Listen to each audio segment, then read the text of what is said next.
Salve, salve, salve, salve, minha rapaziada, tudo certo com vocês? Como vocês estão? Vamos falar de mercado da bola ou algo muito próximo do mercado da bola, né? Porque quando acontece esse momento do ano, esses dois momentos do ano, né? Tanto a janela de meio do ano quanto a janela de início do ano, eu acho que o torcedor do Atlético ele tem uma frasezinha que eu não vou falar que me incomoda. Mas no final das contas é uma frasezinha que eu fico pensando. Eu acho que exige uma resposta mais complexa do que a maioria tem, que é como o Atlético pode mudar de patamar? Porque eu acho que existe essa pressão, e é uma pressão extremamente positiva. Clube grande tem pressão, que o Atlético consiga ser a melhor versão possível nesse momento que o clube sai da Série B, vai para a Série A, e eu acho que toda janela tem essa intenção de você ser sua melhor versão possível. O grande ponto é, será que é contratando que o Atlético vai mudar de patamar?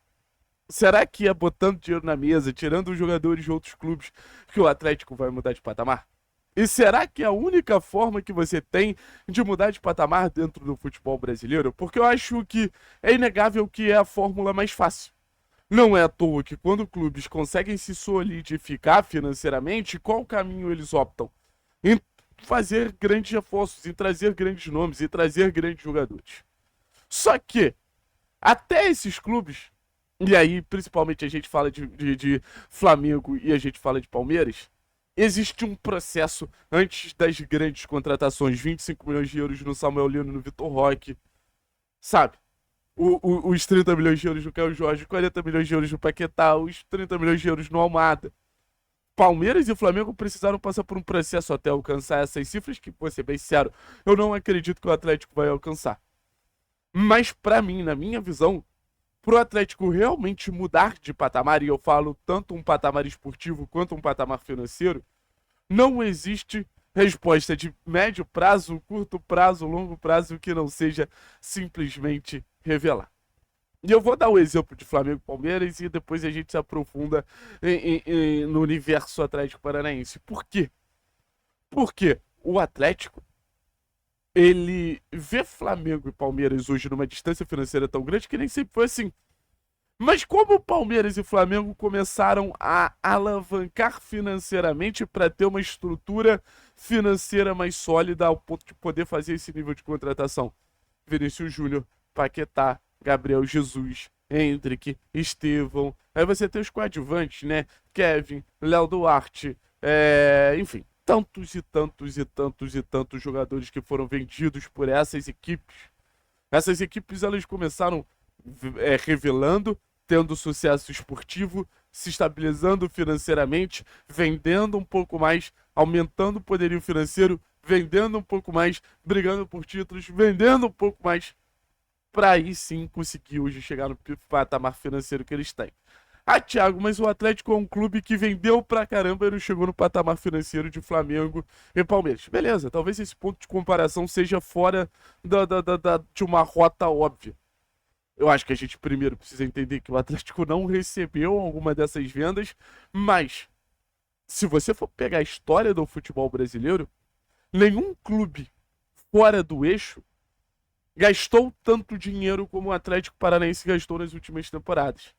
Nenhum clube fora do eixo conseguiu fazer com que a folha salarial do clube aumentasse mais que 100%, mais que 200% na temporada 2024.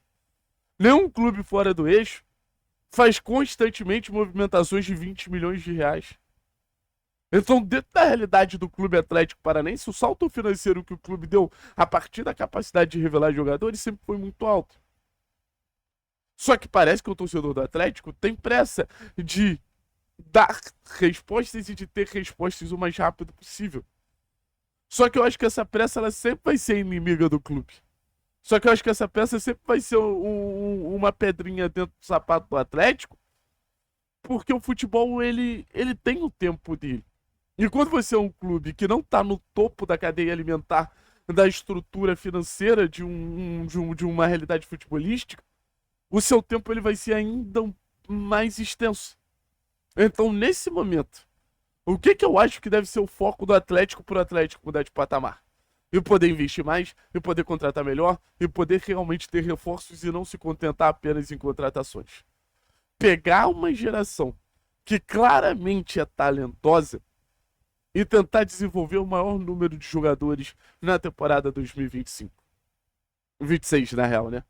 A gente não tem que olhar para o mercado e buscar jogadores de uma resposta imediata, mas de uma resposta rápida, como, por exemplo, é o caso do Lucas Sacha.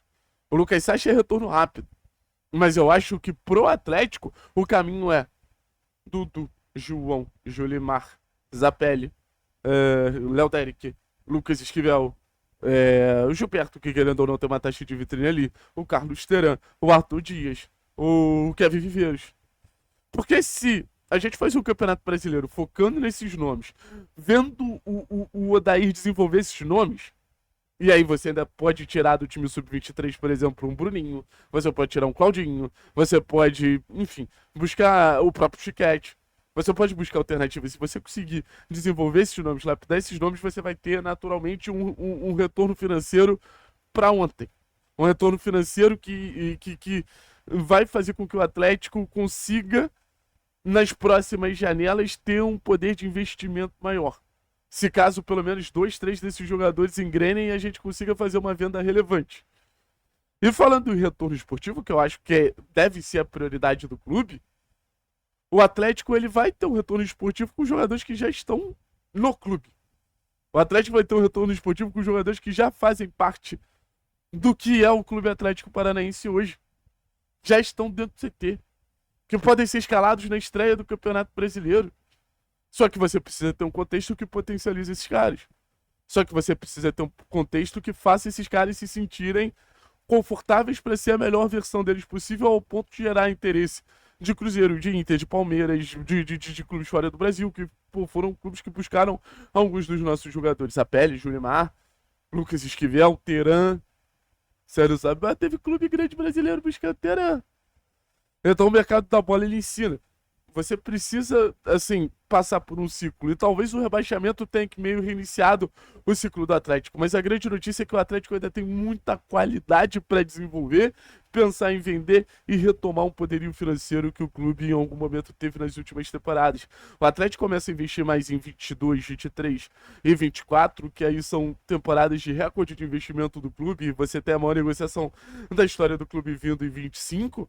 A partir do momento que revelou em 18, 19, 20, 21, todas as temporadas que renderam boas vendas para o Atlético. Léo Pereira, Rony, Bruno Guimarães, Abner. Abner foi 22, né? Mas enfim, outros jogadores ali que conseguiram dar um respaldo financeiro para que o Atlético pudesse aí sim bater o recorde e fazer alguns dos maiores movimentos e dos maiores investimentos da sua história. Então, revelar é fundamental, cara. Revelar é fundamental e a mudança de patamar passa por revelar. Passa por revelar tanto a curto prazo no aspecto esportivo e como isso vai fazer o clube se desenvolver esportivamente, mas também financeiramente e tudo está muito alinhado. Mas sem revelar, sem desenvolver, sem lapidar, sem o processo do Clube Atlético Paranaense, que o Atlético foi especialista em fazer todo esse processo durante muito tempo, principalmente quando a gente leva em consideração que o Atlético sempre funcionou com menos do que os adversários, menos poderio financeiro, menos capacidade de investimento, menos capacidade de mídia, que naturalmente gera o poderio financeiro, e mesmo assim descobriu titulares de seleção brasileira, alguns dos principais jogadores do futebol brasileiro hoje. Cara, assim, eu acho que a gente tem uma projeção de fazer um ciclo melhor do que foi 2028, 2018 até 2024, no sentido de revelar para gastar, revelar para gastar, revelar para gastar. Acho que a gente já começa passos muito à frente com jogadores muito talentosos. Se em 2018 a gente começa com o Zapelli, começa com o Esquivel, com o Arthur Dias, com o Viveiros, com o Julimar, com o Dudu, com o João, com o Bruninho, com tantos, e talvez jogadores que nem estejam tanto no hype hoje, como é o caso do Filipinho. O torcedor do Atlético tem um pé atrás com o Filipinho, mas fica muito claro como a gente tem o Filipinho ali como um jogador desejado pelo futebol brasileiro. Mas se essa geração tivesse em 2018, o Atlético, ouso dizer que, obviamente, alinhado com o Bruno Guimarães, Ana Lodge e tudo mais, poderia ter uma Libertadores, mas tem um conteúdo técnico muito grande para poder fazer o passo a passo da forma mais correta possível. Valeu, pessoal! Tamo junto, é nóis.